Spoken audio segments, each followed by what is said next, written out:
Hello, welcome to another episode of Leaders of Transformation. Today we're going to talk with Deke Copenhaver, and he was the mayor in Augusta, Georgia for, I believe it was like 9 years. 9 years. And yeah, and he started at 37, and he became a mayor at a time when there was a lot of racial division and so forth. So we're going to talk about that. But he also wrote a book called Changemaker because he went on from there and has been creating change in many different aspects of their local community as well as as business and so forth. And so I'm really looking forward to having this conversation with Deke. And so welcome, Deke, to the Leaders of Transformation. We're excited that you're here. Nicole, thank you so much for having me. It's a pleasure. It's a pleasure. And a shout out to James Wilson from Oscar Hamilton. I always like to acknowledge those that support this show. And that includes it's like over 60 booking agents and PR agents that send me guests. And of course, I'm not able to have everyone on the show because I don't have that many spots, but I do appreciate the support for this show because that gives us an opportunity to have amazing guests like Deke on the show and all the other ones that we've had. So thank you to Oscar Hamilton.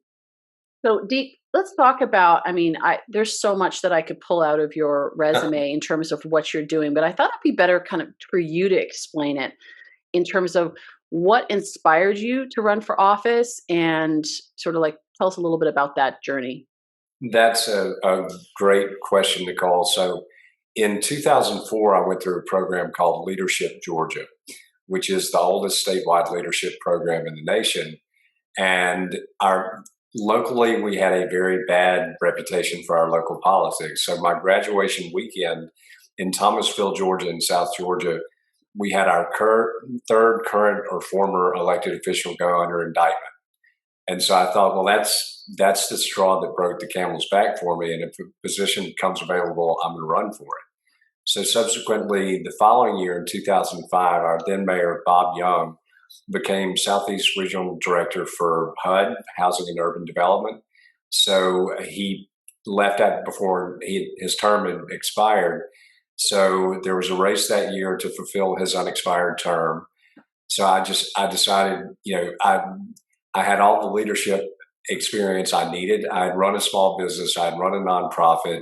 I chaired boards of directors. I had no political experience, but I thought, well, it's practical to think that you can take that leadership experience into office, right?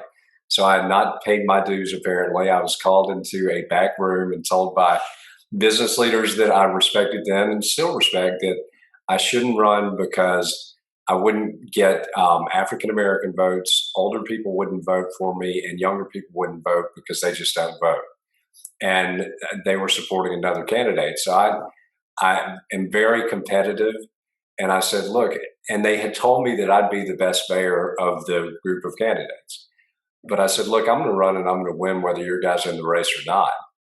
So we had a bunch of 20 and 30 something year olds who knew nothing about politics running a campaign, but they brought so much energy to the campaign that I think that was contagious. And that helped propel me into office in 2005 and subsequently won again in 2006 because I had to run the next year, and then 2010. Awesome. Well, there is something to be said for energy and innovation because probably you didn't know the game, so you didn't get caught in the box of how it's done.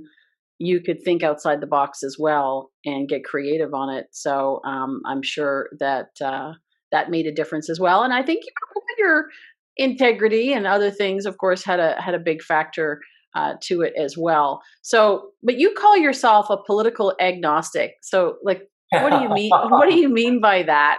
And how does a political agnostic operate in politics? Yeah, well, it's interesting you should ask that question. I've been called politically agnostic. I've been called a political unicorn, but I just basically didn't see things through a political lens. I saw through having run a small business, I looked at things from a business standpoint. So when the city would make investments, I was looking at return on investment. I wasn't listening to special interest groups saying, you need to use my company and give me a contract. So I just never I just applied common sense the whole time I was there. And strangely enough, as I say, it wasn't about politics to me. It was about public service, but which apparently is a little bit unusual, but it seemed to work out for me. But I just didn't get caught up in the politics because I think that's when I think about politics and the extremism we're seeing today, you can't lead to the extremes, right? I mean, if you're trying to just please one group of people, that's not leadership. So I was always focused on governing to the majority. Well, and with that, did you find yourself in a place of, sometimes you can not take a stand either way, Mhm. when it comes to certain issues that may have caused harm or whatever to a certain group of people because they're saying, "Hey, we're not actually being acknowledged at all." Did you find any challenges with this approach to it? No, not necessarily. I found that the extremes would attack me pretty regularly, but I Yeah, felt if I'm getting the extremes on either side attacking me, I'm doing what's right for the majority of the people that I serve. right. But I also I listened respectfully to the vocal minority, but I wouldn't let my views or my decisions be swayed by the vocal minority. And I would tell people it's basically if you gave in to your child every time they threw a tantrum, what kind of child would you raise? And if you give in to the vocal minority on any given issue, what kind of a city or an organization in general are you building? But it's very easy, I think, for people in leadership positions to give in to the vocal minority and to think that that's prevailing public opinion when it's really not. And that's in businesses, that's in communities, that's in government. It's I would have my elected colleagues on any given issue tell me, my phone is ringing off the hook on this. And I'd say, well, how many phone calls have you gotten? And they tell me 15 angry people. I said, but you have to remember, we serve a city of 200,000 people. And to let 15 angry people influence you into making a bad decision for the majority of the people we serve is just, that's not leadership. You're being bullied. So how do you though with these minority groups that obviously they do need to be supported. They are part of the community. Yeah. How do you do that when, like you said, you don't want to be bullied by any particular, you know, group of people? You don't want the tantrum, like you say, if they Mhm. like the analogy with the child, which we have seen over these last years, people taking tantrums and getting a lot of attention, Yeah. some of it valid, some of it, and so, but how do you support those groups? Because I get from getting to know you that you do have a heart for different groups of people and the diversity and inclusion of all people into the conversation.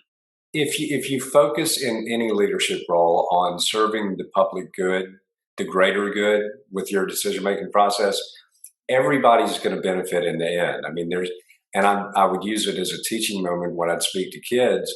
I'd ask them, how many people do you think live in the city of Augusta? And invariable, they'd get it wrong. But I'd say 200,000 people.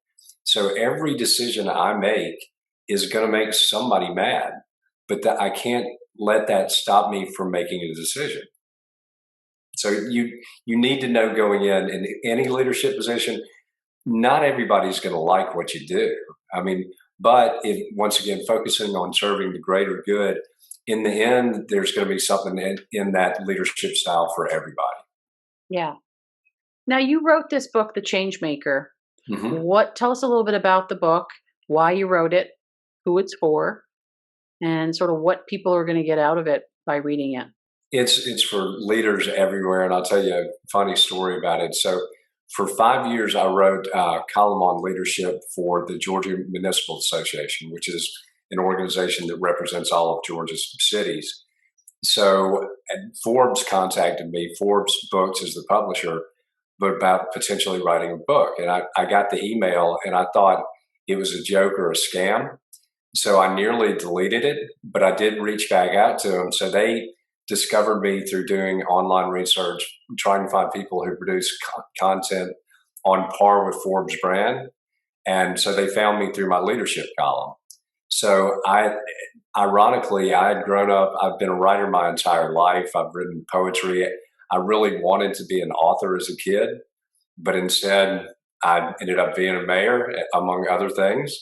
And so they sort of discovered me at the age of 50 and allowed me to fulfill a lifelong dream. But it was great. It just to have so much content already produced, it was sort of plug and play. But it's for leaders in business, it's for leaders in communities, it's for leaders in politics. And I tell everybody in some way, shape, or form, everybody is a leader. I mean, whether you're a mother, a father, an aunt, an uncle, you work for a nonprofit. But if there are people that are looking to you for your example or for how to handle any given situation, you're a leader. Yeah, absolutely. I think about one of my mentors who had this saying. He said he called it the roulette wheel of leadership. And he said at some point in life, the ball goes around and drops on your number and you're called to step up and lead.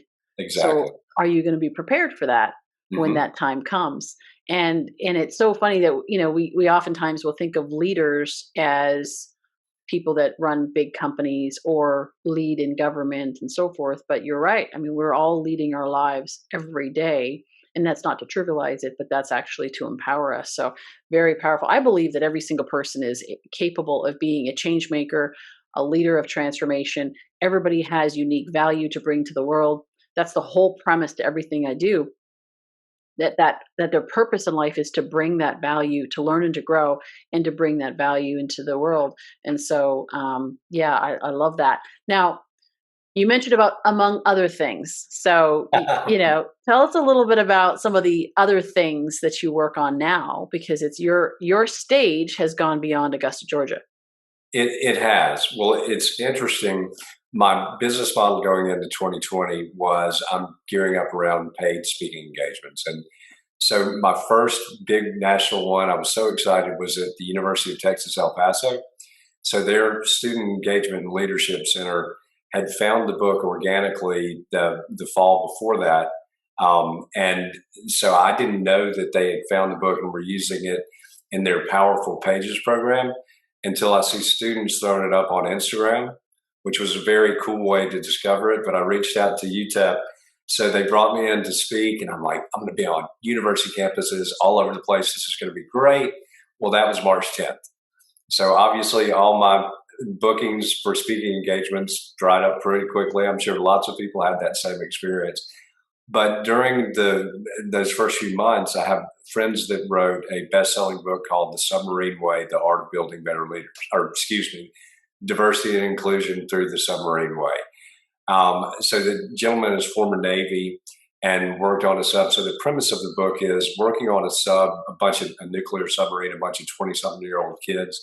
You don't really have to like each other, but you have to learn to get along and work together. So they had been consulting corporations, municipalities, police departments on leadership through diversity and inclusion for years. And I had a Zoom call with them. They said, you really need to be taking your expertise to help cities right now. So we formed the Submarine Way Alliance back during the fall to really work with cities during these difficult times. We're focusing on small to mid-sized municipalities. And my whole thing with that is we had a great Zoom call with local government here this morning, is that we're providing services to small to mid-sized cities that more than likely they couldn't afford otherwise. So I've had a major focus on economic development and job creation. So I've developed a course to teach economic development to local elected officials. So that part of my business, because of the pandemic, it opened up a whole new world for me. But one of the big focuses that we're having right now is advising cities around investing their stimulus funds, because you look at it, you think 380 or $350 billion going to local and state governments. And I'll give you an example. So here locally in Augusta, we're allotted for $84 million in a city of 200,000 people. I believe Louisville, Kentucky, who is consolidated, I believe their allotment's like 435 million. So particularly for the smaller to medium-sized cities, it's that's a lot of funding to have injected into the system. And you can use it to invest wisely and to leave a legacy for your local government.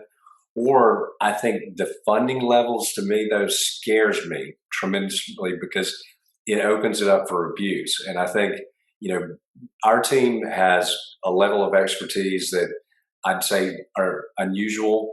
And we've actually not just, we've been in the middle of things and gotten desired outcomes in arduous circumstances, but I just have a passion for helping to take lessons learned in Augusta and help other cities, particularly during these difficult times, because municipal resources are precious now. They're now more precious than they ever have been.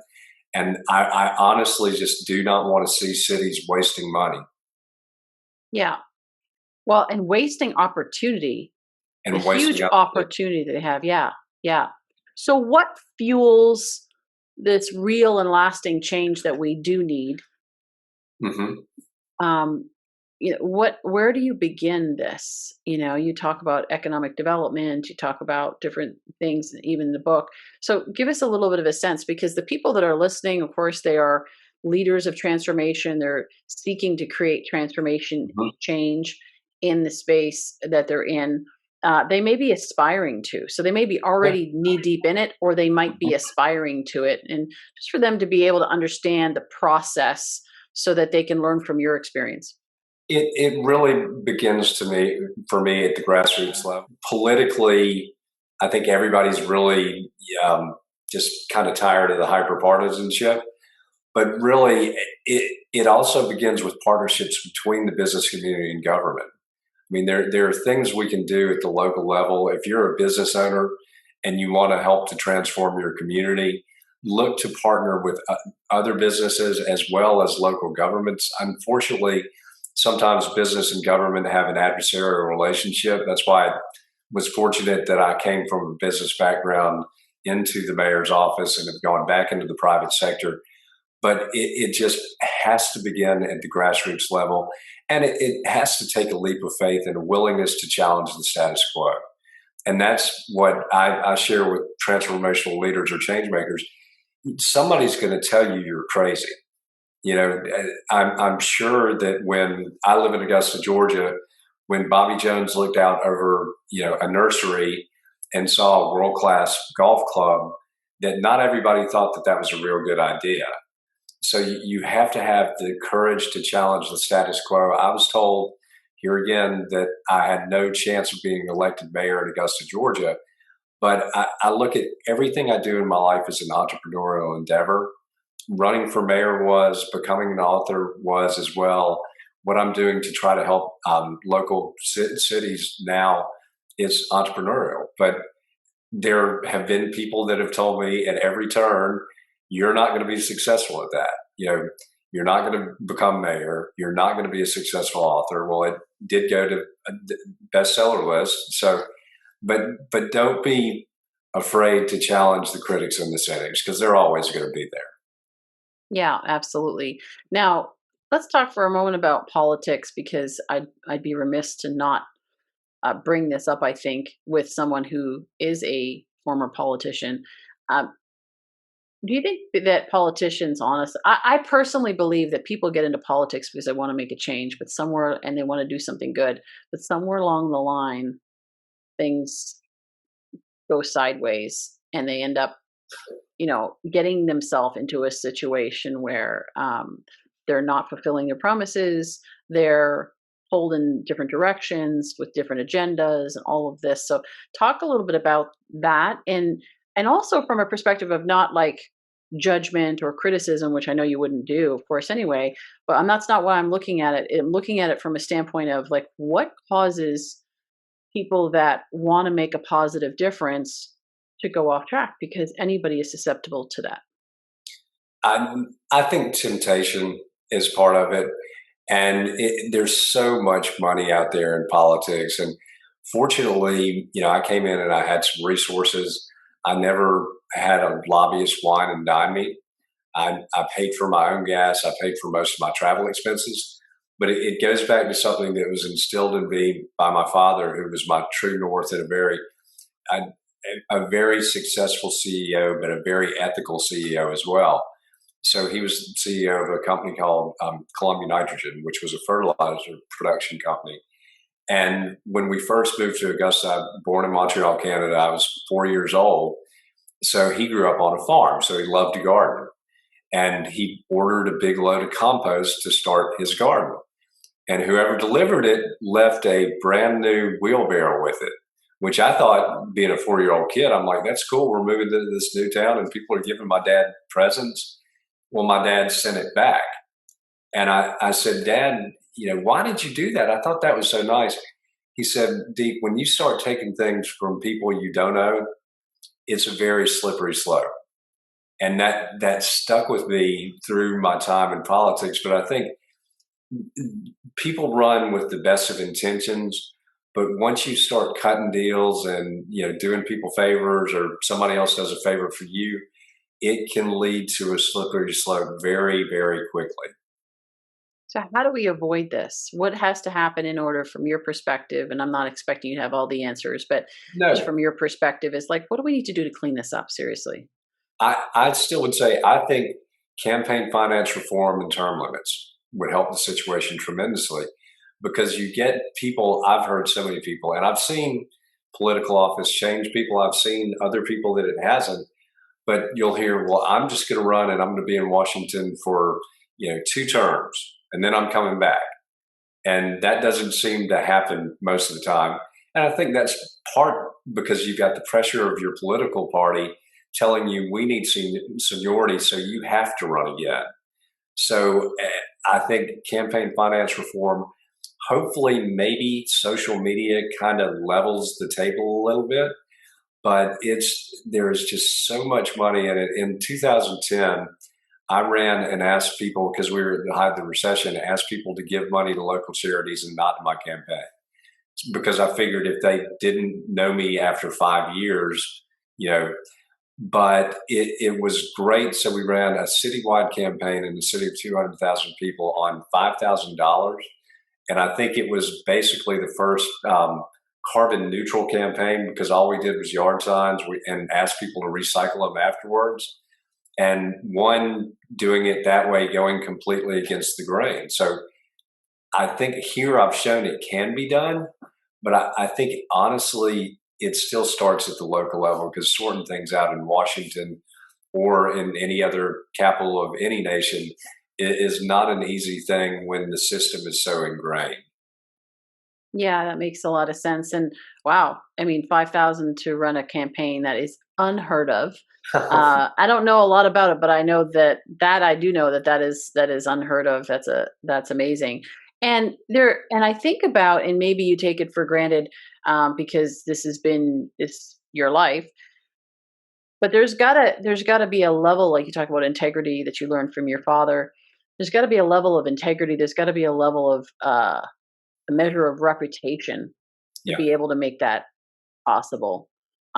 So I think that when someone's running, they're bringing all of that with them into the Mhm. into the equation, and I think that makes a difference too. So, and that's good, because it actually helps weed out the ones that may not be ideal candidates, so that the ones that are, it's crazy. There's so many people that I think of over the years that I've met that wouldn't run for office, or even like president of the United States, because they don't want to get into that game. Yeah. But they'd actually be awesome because of their integrity and because of their knowledge and expertise and so forth. So it's like, oh man, how do we create an environment where these people actually are willing to step up? Well, and that's the interesting, one of the most heartwarming things about my book is that it's been rallied around by the younger generation. I mean, I had teenagers and 20 something year olds from around the world reach out to me about it, who want to change the world and who want to participate in the process. But it's funny because my book is not about politics, it's about leadership. And I was doing a speaking engagement recently, and a gentleman asked me, well, what's at the core of your book? I said, it's that you can maintain your character and integrity and treat everybody with dignity and respect in leadership positions, even in politics, and still be successful. He said, well, I can't wait to read it because I don't think that's possible. I'm like, but it is. If it can be done in Augusta, Georgia, it can be done other places. And so I think that's sort of the calling that I have now, is to engage that next generation of leaders.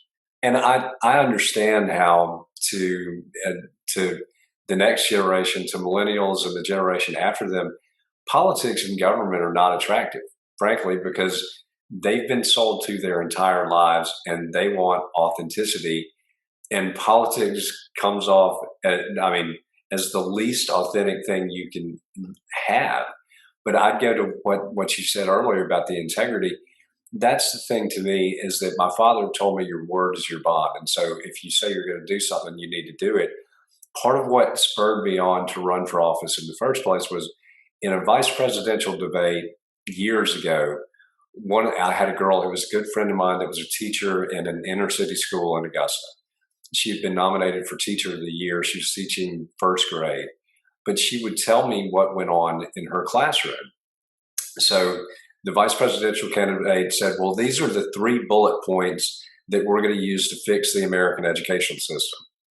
And I thought, 3 bullet points are not going to fix the American educational system.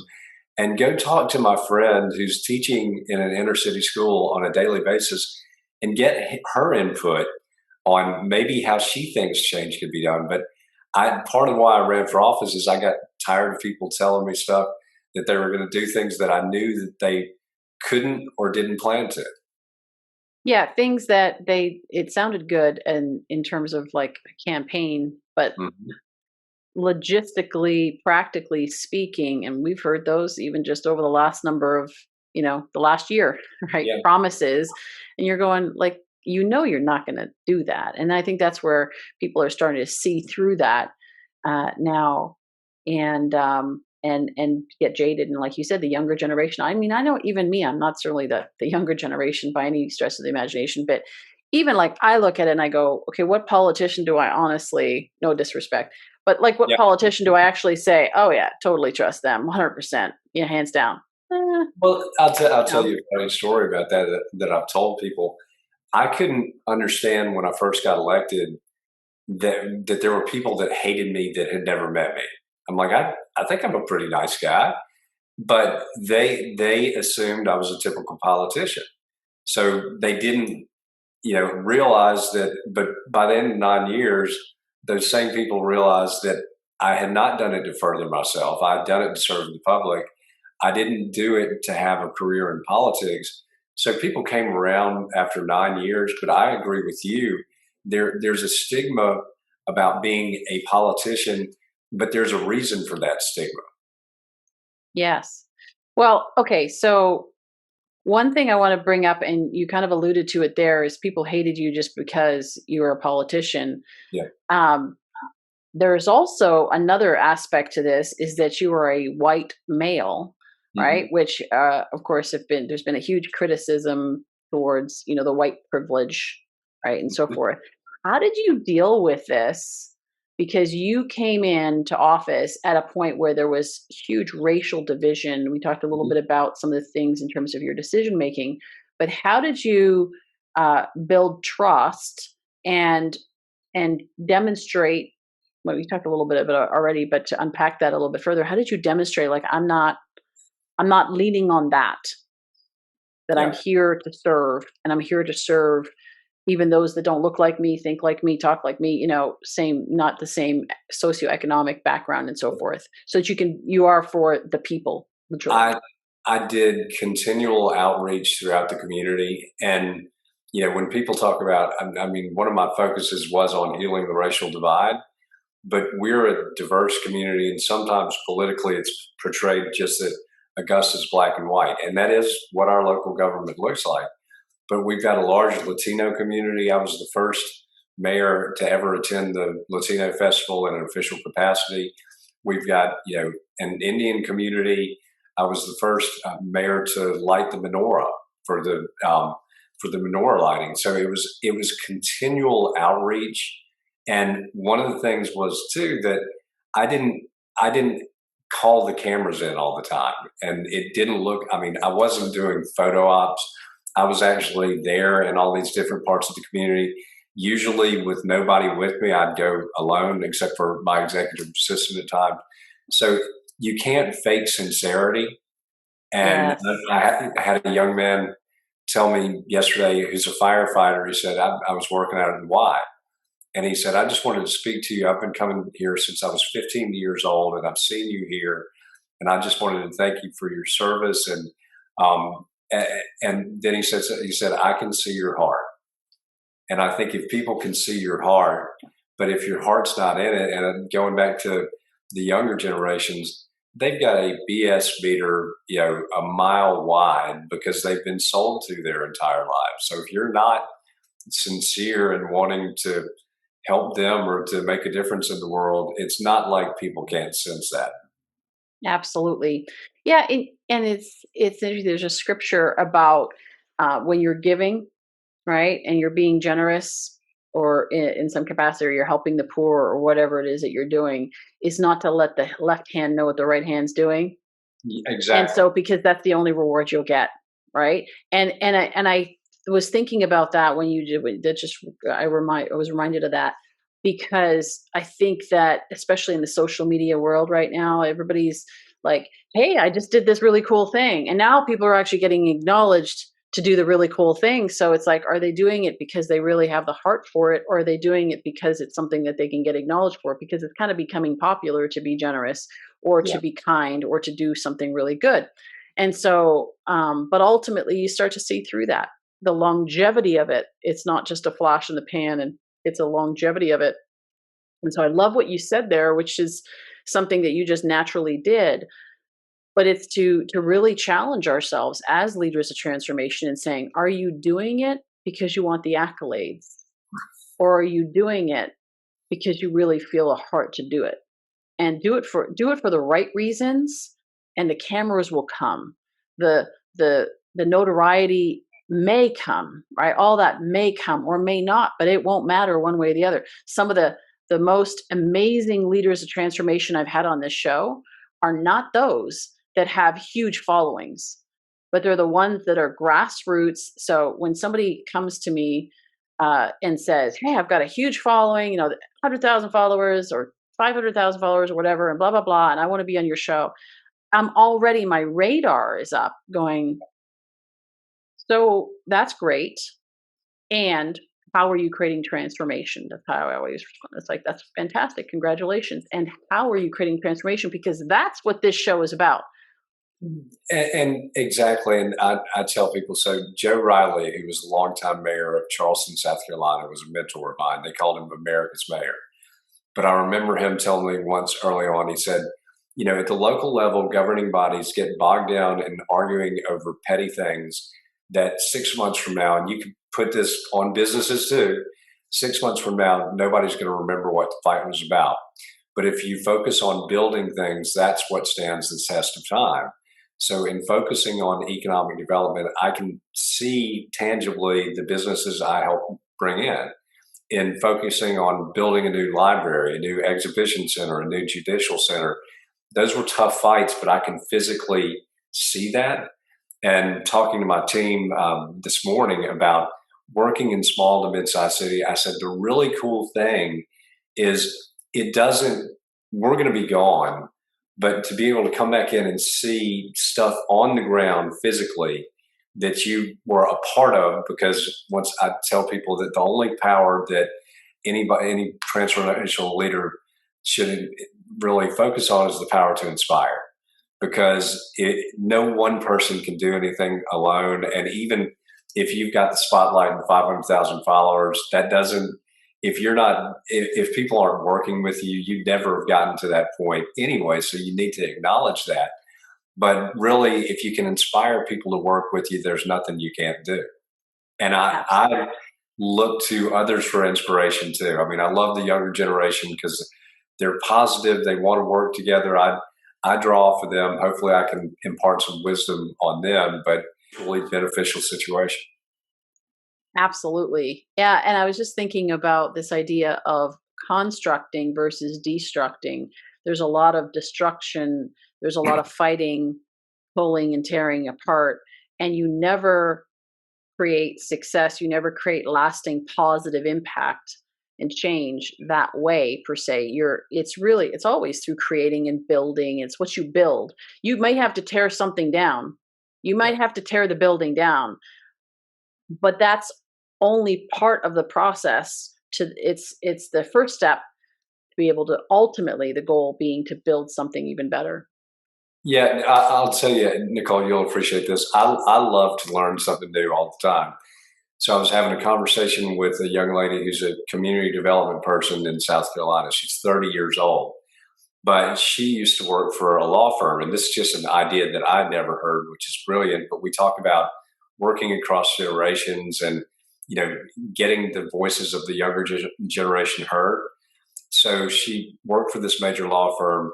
Well, the CEO came to her and had her start a shadow board, right? So it was all the young lawyers in the firm. So they would basically say what they would like to see with the firm and all. So it would go to the CEO and he listened. So he would implement changes based on that.